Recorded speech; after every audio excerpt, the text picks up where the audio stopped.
Currently, the Market Center for Cellular Cures has no accurate way to measure how much media is in a bag at any given point in time. This is a big problem for the Market Center because if they waste media, it's a loss of money, time, and resources. So they tasked us with creating a device that measures how much media is in the bag at any point in time and how long it takes for the water to be completely depleted. This is our model of the bioreactor bag in the bioreactor. Right now it's filled with water, but it will be filled with media. Media is liquid nutrients that grow cells, and this is important because the cells that are grown in the Market Center in their bioreactors are used in biotherapy. This is our final prototype of our final solution. So our final solution includes a stand which we prototyped out of wood, but in real life it would have to be made out of stainless steel, so it's sterile in the lab setting. And since in the lab they have 2 bioreactors, we wanted our stand to be able to accommodate for both bags.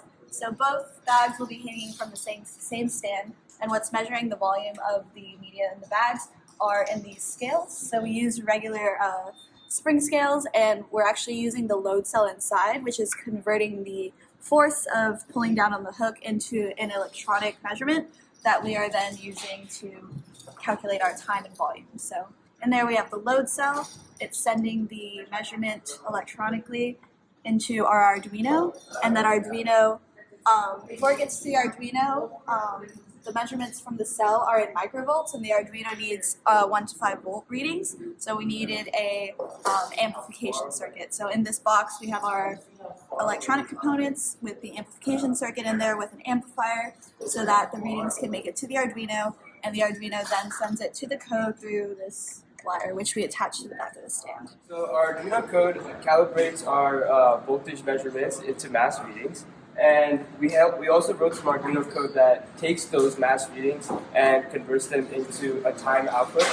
So as you can see, our code will first use a calibration factor and will then output these readings onto a PLX DAC interface, as you can see here, which outputs our times, masses, and flow rates. And the way we take flow rates are every minute we calculate a mass reading and then subtract the mass reading from the previous minute, and we do this 60 times to get an average flow rate that outputs and accounts for the drift in the load cell. What we have here is a sample user output, and we are showing our interface here, and then both of our bags with the remaining time, which will be converted into hours, minutes, and our interface will take the current date and time and add the remaining time to it to get a finished dating time. Okay, so this is an actual demonstration of how our prototype works.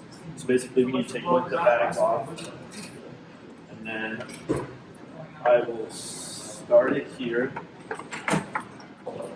Basically we take it off because the scales have a tare function, so they'll zero out. So we'll put them back on.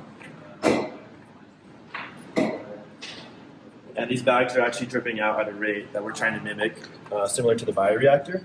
And then every 1 minute, it will take mass measurements, and we'll update with you in an hour. So basically, there's a load cell in here that outputs a force into an electrical output. However, this load cell force is in millivolts. So as you can see here, we have these wires going to this red thing. This is called a load cell amplifier. It amplifies the millivolt readings into volts because as you can see here, this amplifier is connected to the Arduino. The Arduino can only read through the inputs from 1 to 5 volts. So basically, this amplifies it to that reading, and then this wire here, which runs along down here, connects to our computer. 1 hour later. After running our prototype for an hour, we couldn't get our first bag to work, but we got our second one actually. So as you can see here, the mass is decreasing and the flow rates are calculating here, and then it calculates an average flow rate, the time here. Go over to user output. This is more of the user interface. Shows bag 1 and bag 2 with the remaining hours. Converts that to hours and minutes, then adds it to the current date, and then as you can see, 11 hours is added on to that 6:40 p.m.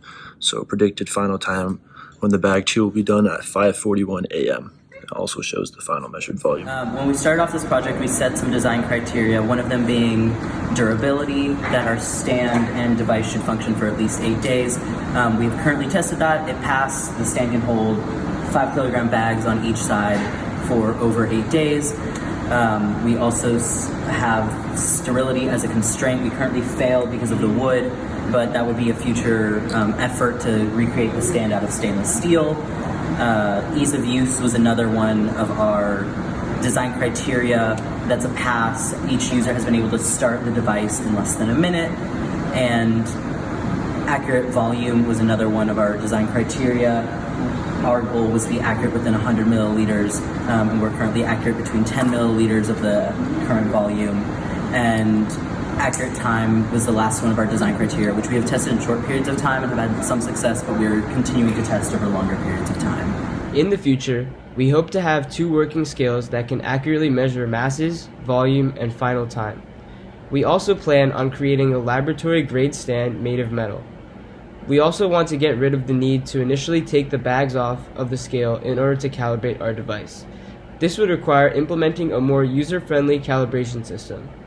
Another thing to consider in the future would be streamlining this process for the end user by putting all of our code in a website that can continually run in the background of an experiment at the Market Center.